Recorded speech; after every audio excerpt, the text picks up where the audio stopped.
আমাৰ ৰাজ্যৰ প্ৰশাসনিক দিশত আজিৰ দিনটো বা আমাৰ সমজিলা গঠন এটা বহুত ডাঙৰ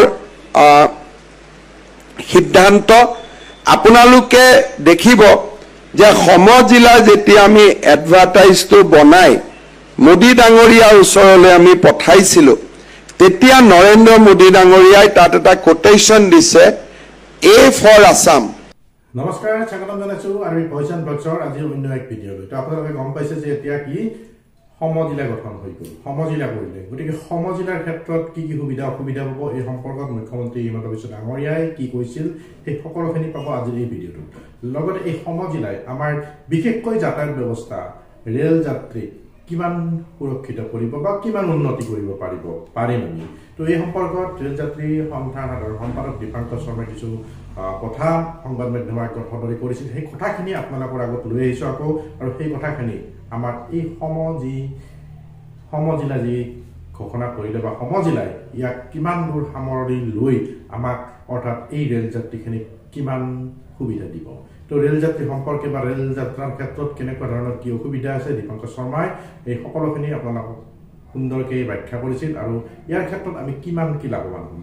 সমজিলা হৈছে আমাৰ সকলোৰে উপহাৰ হওক, এই আশা আমাৰ সকলোৰে, কিন্তু ইয়াৰ কাৰ্যকৰী কেনেদৰে হ'ব সেয়া সময়ে হয়তো আমাক দেখুৱাই দিব। তেনেহ'লে আহক আমি সেই বিশেষ ভিডিঅ' ক্লিপকেইটা চাই লওঁ, আৰু ভিডিঅ'কেইটা চোৱাৰ পিছত আপোনাৰ মন্তব্য, আপোনাৰ অনুভৱ আপুনি কমেণ্ট বক্সত জনাব পাৰিব। আৰু আমাৰ ৰাজ্যৰ প্ৰশাসনিক দিশত আজিৰ দিনটো বা আমাৰ সমজিলা গঠন এটা বহুত ডাঙৰ সিদ্ধান্ত। আপোনালোকে দেখিব যে সমজিলা যেতিয়া আমি এডভাৰটাইজটো বনাই মোদী ডাঙৰীয়াৰ ওচৰলৈ আমি পঠাইছিলোঁ, তেতিয়া নৰেন্দ্ৰ মোদী ডাঙৰীয়াই তাত এটা কোটেশ্যন দিছে, এ ফৰ আছাম।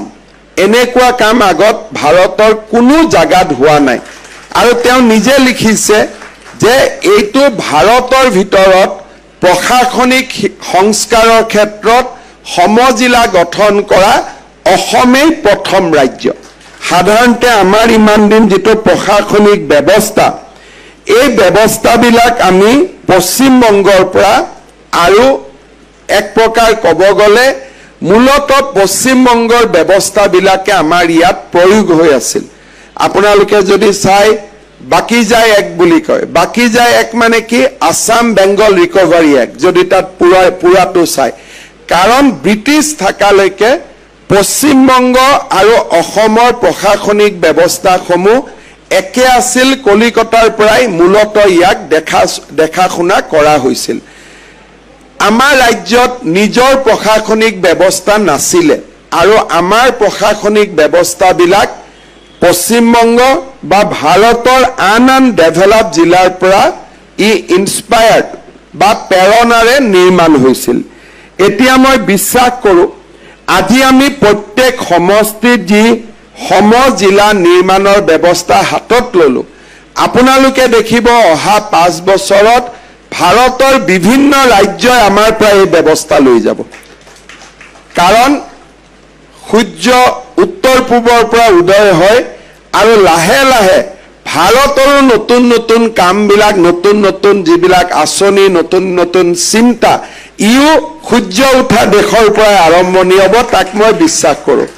যে 2003 চনত যদিও ৰঙিয়া ডিভিজন এটা ইয়াত ভূমিষ্ঠ হ'ল, তাত এটা ডাঙৰ প্ৰশাসনিক ছেটআপ আমি পালোঁ হয়, কিন্তু আমি যিধৰণে ৰেল সা সুবিধাৰ ক্ষেত্ৰত আমি বৰ্ধিত সা সুবিধা পাব লাগিছিল, এটা উন্নত সা সুবিধা পাব লাগিছিল, তাৰ পৰা কিন্তু টোটেলি বঞ্চিত হৈ থাকিল। আপোনালোকে মন কৰিছে যে ইয়াৰ আমাৰ এই যিটো ছেকশ্যন, এইটো বঙাইগাঁও ৰঙিয়া গুৱাহাটী ছেকশ্যনটো আটাইতকৈ সৰ্বাধিক মানে যাত্ৰী উঠা নমা কৰা ছেকশ্যন। এই ছেকশ্যনত লোকেল ট্ৰেইনৰ ক্ষেত্ৰত তেওঁলোকে লোকেল ট্ৰেইন য'ত বঢ়াব লাগে তেওঁলোকে এতিয়া ডাবল লাইন অলমষ্ট হৈছে, প্লাছ ইলেক্ট্ৰিফিকেশ্যন হৈ গ'ল, কিন্তু কোনো লোকেল ট্ৰেইন নাই।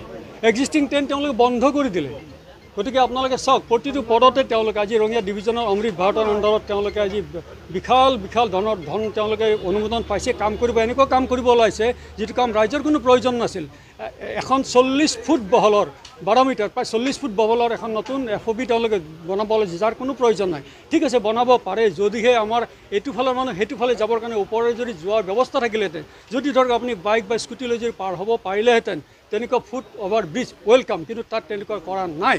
ইভিন তেওঁলোকে যি নতুন প্ৰপ'জ দুখন এটা প্লেটফৰ্ম হ'ব এতিয়া 6 নম্বৰ 7 নম্বৰ, সেই প্লেটফৰ্মৰ লগত অহা যোৱা কানেক্টিভিটি নাই।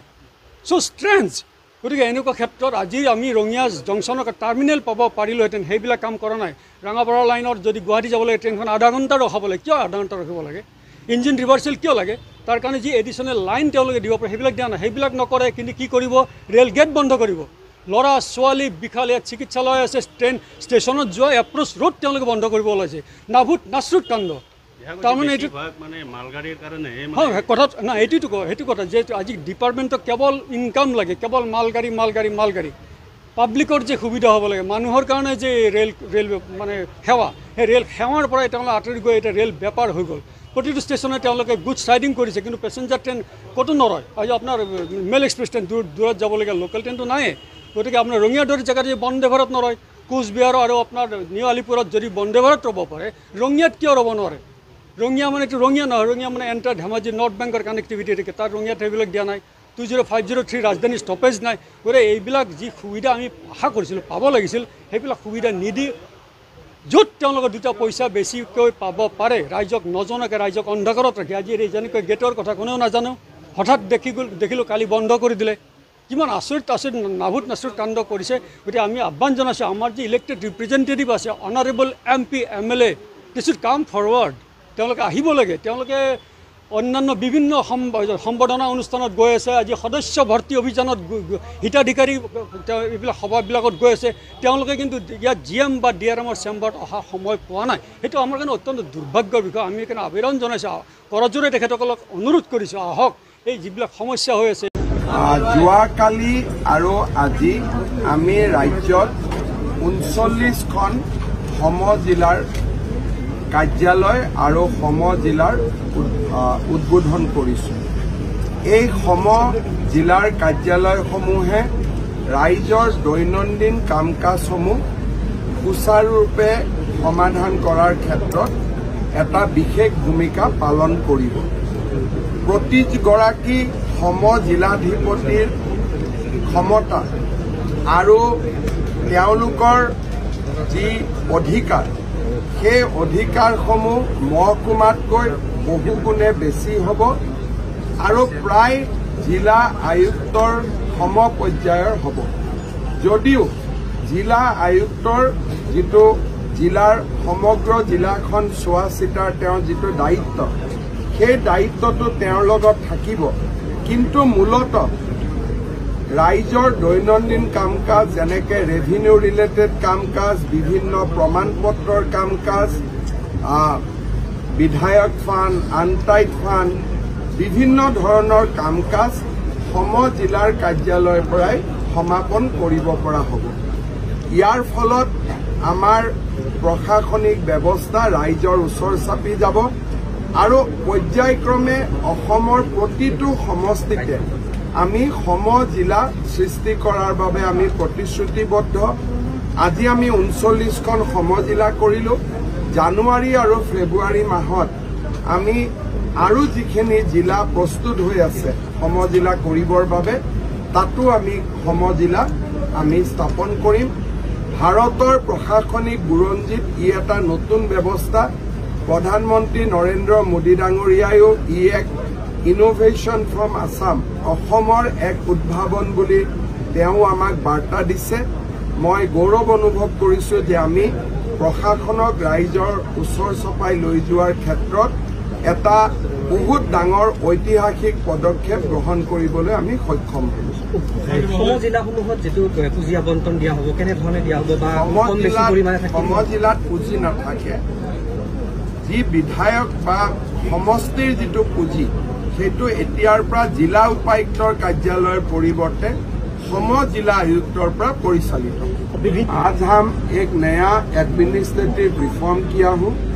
हर विधानसभा समष्टि में एक एक को डिस्ट्रिक्ट, जिसको हम असमिया भाषा में समजिला बोलता हूँ, उस कार्यक्रम को हम लोगों ने आज उद्बोधन किया। इस एडमिनिस्ट्रेटिव रिफॉर्म्स का कारण अभी एक असेंबली कॉन्स्टिट्यूएंसी का लोग जिला आयुक्त का कार्यालय में जाने का कोई जरूरत नहीं होगा।